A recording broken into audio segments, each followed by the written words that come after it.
So today's video is a selection of three favourite miracles that transpire that Jesus worked in his life and ministry while on earth. And I suppose it's worth taking a little bit of time before we get into that to think a little bit about, well, what do we mean by miracle? Well, the word miracle itself derives from the Latin miracalum, which means out of the ordinary and out of the it's unusual, very out of the ordinary event. And so miracles can be categorized as events which any fair-minded or reasonable person could conclude that things within normal time and space could not affect the change that they are witness to, that it is something beyond human capacity to obtain or put into effect. And I suppose it therefore has to be considered an act of God. And I suppose thinking about Jesus' life and ministry, I think in Mark's Gospel, about 30% of St. Mark's Gospel is given to stories and accounts of Jesus' miracles. So there's a considerable proportion of the Gospel accounts given to what Jesus did and how he worked this extraordinary capacity over nature and over illness, over the natural order of things, and he was able to subdue and control these things well outside of what is the normal sort of remit or purview or capacity of the human person.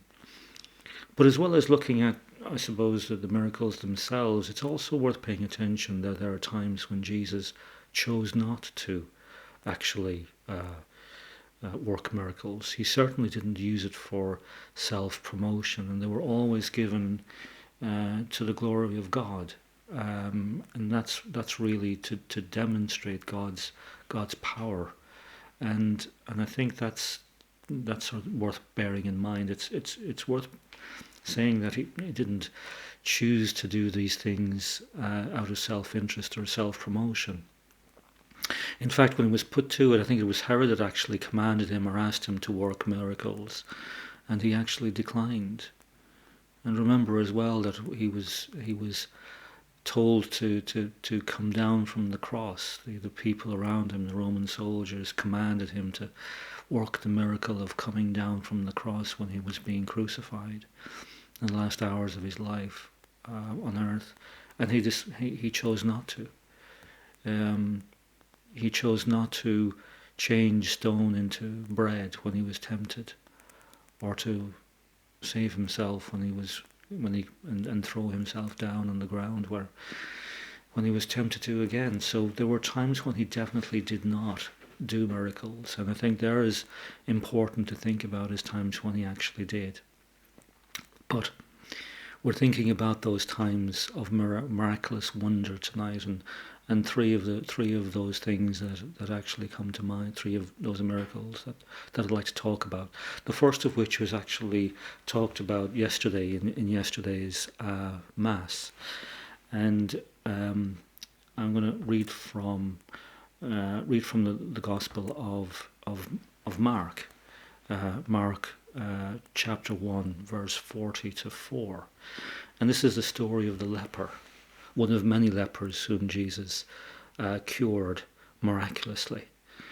And it says, Mark says, a leper came to Jesus and kneeling down begged him and said, "If you wish, you can make me clean." And moved with pity, he stretched out his hand, touched him and said, "I do will it, be made clean." The leprosy left him immediately, and he was made clean.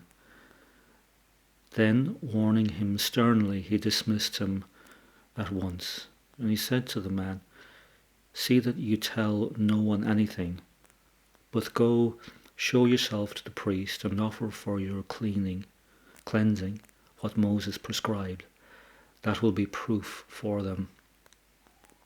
And the man went away, began to publicize the whole matter, He spread the report abroad so that it was impossible for Jesus to enter a town openly.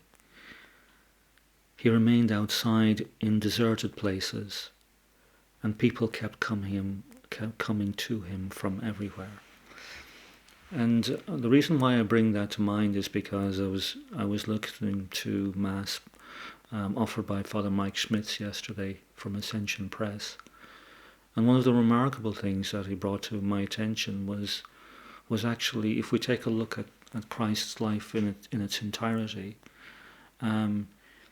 there's almost a kind of a trading of places that's embodied in this story, in the sense that this leper, this man, was completely ostracized by society by virtue of his disease. I think the term is renting their clothes, which means tearing their clothes, and his beard was unkempt, and there were specific things that he had to do and call himself out as being unclean and unclean. So I think there were many things that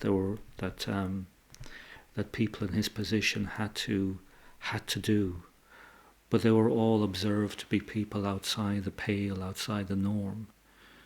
And if we look at what Jesus does at the end of his life, he completely trades places with those kinds of people.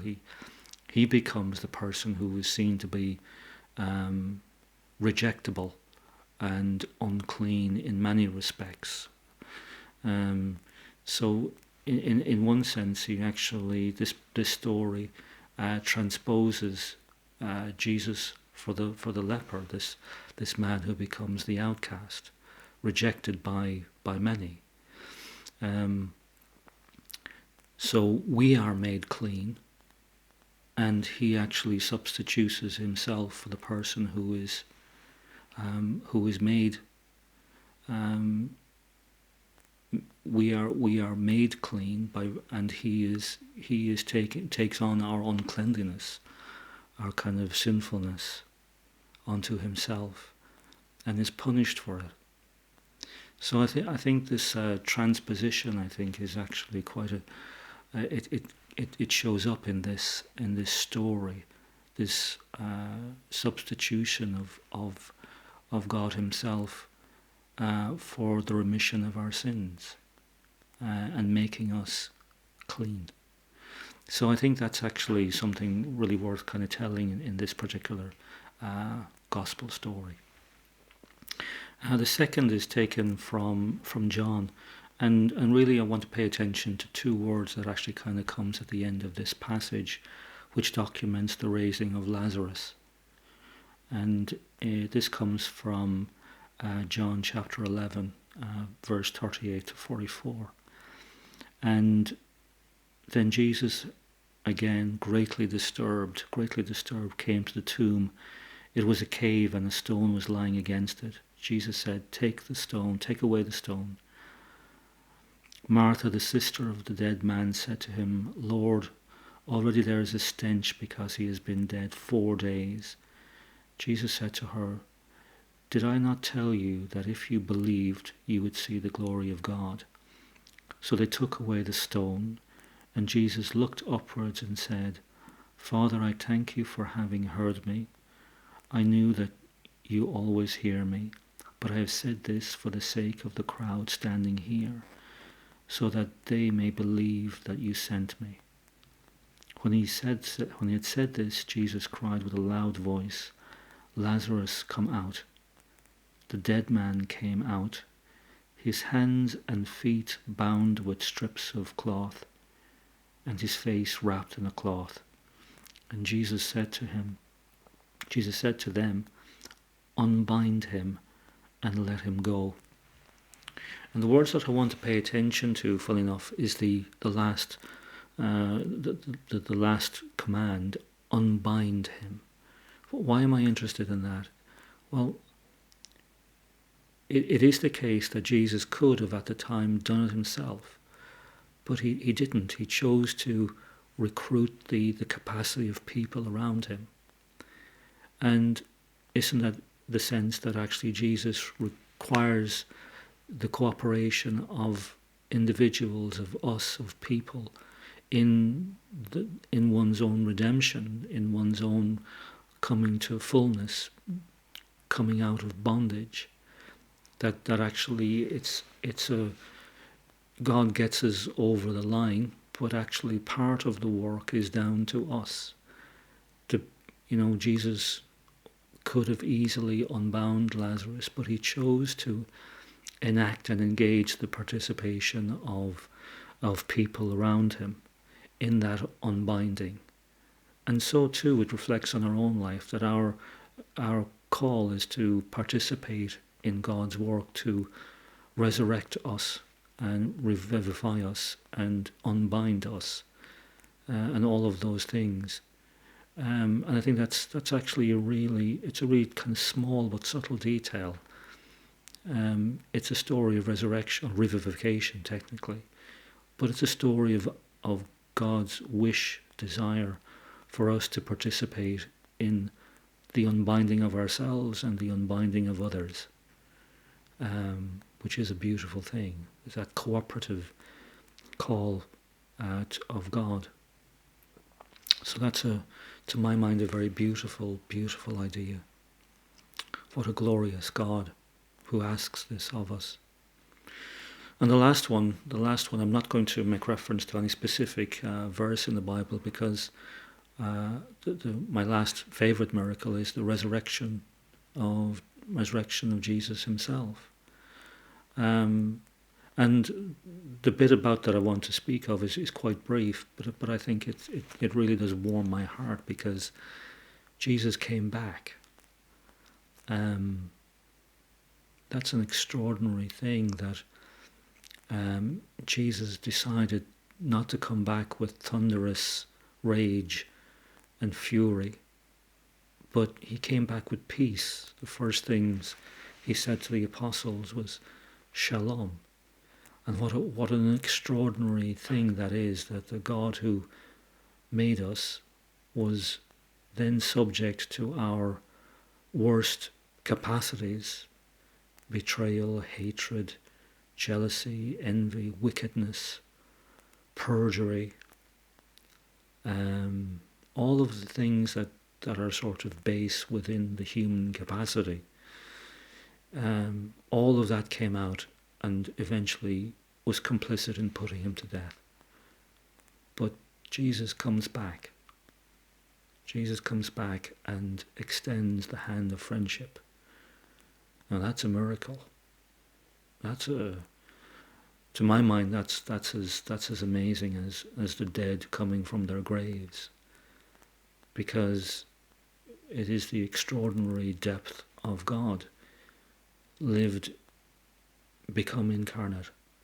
And I suppose that's why I pay attention to that as being probably my most favourite miracle, is that Jesus chose to come back, chose not to abandon us, and chose to love us in spite of our misery and contempt. I suppose despite our spiritual leprosy, if you like, and we are made clean. So I think that's pretty much all that I want to say about favourite miracles, and I hope that's given some food for thought and food for reflection, and I'll leave it at that.